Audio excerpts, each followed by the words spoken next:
தற்போது 6 மாவட்டங்களில் இன்று கனமழைக்கு வாய்ப்பு இருப்பதாக வானிலை ஆய்வு மையம் தெரிவித்த அண்மை நிகழ்வை நாம் பார்த்து வருகிறோம்.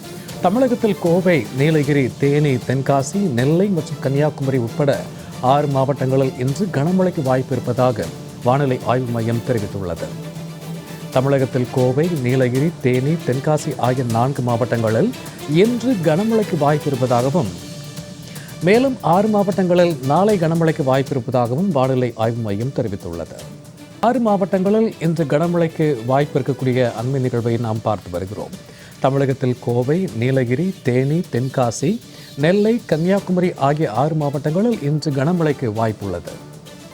இது குறித்த கூடுதல் விவரங்களோடு இணைகிறார் எமது செய்தியாளர் லாவண்யா. வணக்கம் லாவண்யா, எந்தெந்த மாவட்டங்கள் கனமழைக்கு வாய்ப்பு இருப்பதாக வானிலை ஆய்வு மையம் தெரிவித்திருக்கிறது பற்றின கூடுதல் விவரங்கள்?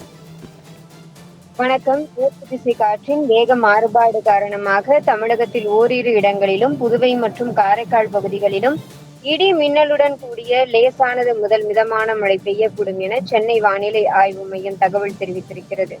பலத்த தரைக்காற்று மணிக்கு 30 முதல் 40 கிலோமீட்டர் வேகத்தில் வீசக்கூடும் என்றும், கோயம்புத்தூர் மற்றும் திருநெல்வேலி மாவட்டங்களின் மலைப்பகுதிகள், நீலகிரி, தேனி, தென்காசி மற்றும் கன்னியாகுமரி மாவட்டங்களில் ஓரிரு இடங்களில் கனமழை பெய்ய இன்று வாய்ப்புள்ளது என சென்னை வானிலை ஆய்வு மையம் தகவல் தெரிவித்திருக்கிறது.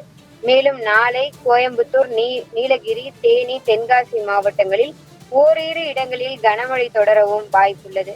மேலும் சென்னை மற்றும் அதன் புறநகர் பகுதிகளுக்கான வானிலையை பொறுத்தவரை வானம் ஓரளவு மேகமூட்டத்துடன் காணப்படும் என்றும், நகரின் ஒரு சில பகுதிகளில் இடி மின்னலுடன் கூடிய லேசானது முதல் மிதமான மழை பெய்ய வாய்ப்புள்ளது எனவும், அதிகபட்ச வெப்பநிலை 36 டிகிரி செல்சியஸை ஒட்டியும், குறைந்தபட்ச வெப்பநிலை 26 முதல் 27 டிகிரி செல்சியஸை ஒட்டியும் இருக்கக்கூடும் என சென்னை வானிலை ஆய்வு மையம் தகவல் தெரிவித்துள்ளது.